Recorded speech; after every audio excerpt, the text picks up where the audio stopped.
नमस्कार, स्वागत है आप सभी का वी युवा के मंच पर। हर त्यौहार अपने आप में एक खास महत्व रखता है। ज़रूरत हमें है उस त्यौहार को मनाने का कारण, मनाने की विधि, उसका मकसद जानने की और समझने की।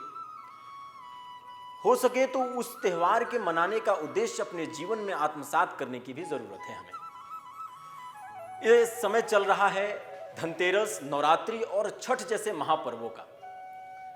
हम एक एक करके सभी पर्वों पे विस्तार से बात करेंगे। इस संस्करण में हम धनतेरस पे फोकस करेंगे और उस पर बात करेंगे कि क्यों मनाते हैं, कब है और क्या कथा है इसके पीछे। इस वर्ष 2023 में धनतेरस 10 नवंबर को मनाया जाएगा पूरे देश में, कहीं 11 नवंबर को भी मनाया जाएगा, लेकिन 1 बजे तक ही, क्योंकि 1 बजे के बाद भद्रा विचार का योग बन रहा है।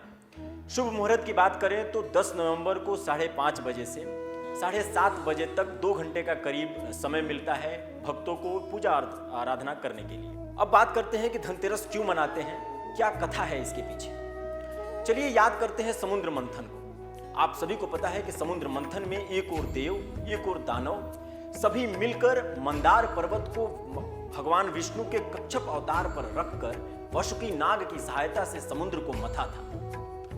इस समुद्र के मंथन से 14 रत्न प्राप्त हुए थे। 14वें रत्न अमृत था।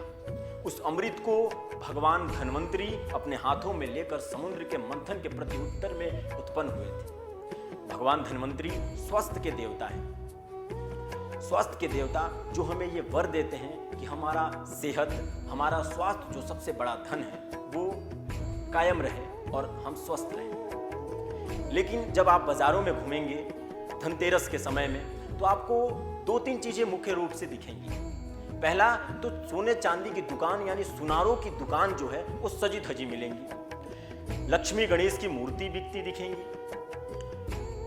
झाड़ू बिकते दिखेंगे कुछ इलाके में, कुछ इलाकों में बर्तन, कलश वगैरह बिकते दिखेंगे और खरीदते हुए लोग दिखेंगे। आप ये समझिए कि धन्वंतरी भगवान कलश में अमृत लेकर उत्पन्न हुए थे, जिस अमृत को लेकर देवताओं और दानवों में भयंकर युद्ध हुआ था।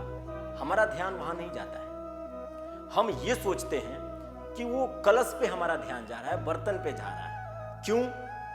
क्योंकि ना तो हम देव हैं और ना ही दानव। इन दोनों के बीच में हम जूझ रहे हैं, इंसान। जी हां, उस समुद्र मंथन में लक्ष्मी की भी उत्पत्ति हुई थी और भगवान धन्वंतरी कलश में अमृत को लेकर प्रकट हुए थे। इसलिए हमारा ध्यान सोने चांदी, धन दौलत, कलश यानी बर्तनों पे ज्यादातर जा रहा है, जबकि हमारा ध्यान उस अमृत पे, उस अमृत को प्रदान करने वाले भगवान धन्वंतरी पे जाना चाहिए। उनकी पूजा अर्चना खास तौर पे करना चाहिए। आप सबको बता दें कि 2016 से भारत सरकार ने धनतेरस को राष्ट्रीय आयुर्वेद दिवस के रूप में भी मनाने का निर्णय लिया है। तब से हम आयुर्वेद दिवस के रूप में इस दिन को मनाते हैं।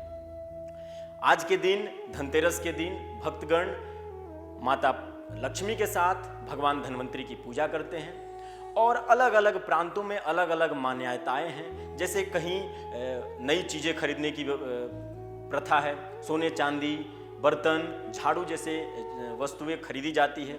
कुछ जगहों पे मान्यता है कि लोहे की वस्तु नहीं खरीदी जाती है। अलग अलग मान्यताओं के साथ, अलग अलग रीति रिवाजों के साथ इस पर्व को मनाया जाता है, खुशी से मनाया जाता है। उद्देश्य एक ही है कि हम इस पर्व को मनाकर स्वस्थ रहें, खुश रहें। और आप सभी को वी युवा टीम की तरफ से धनतेरस की हार्दिक शुभकामनाएं और आयुर्वेद दिवस की हार्दिक बधाई।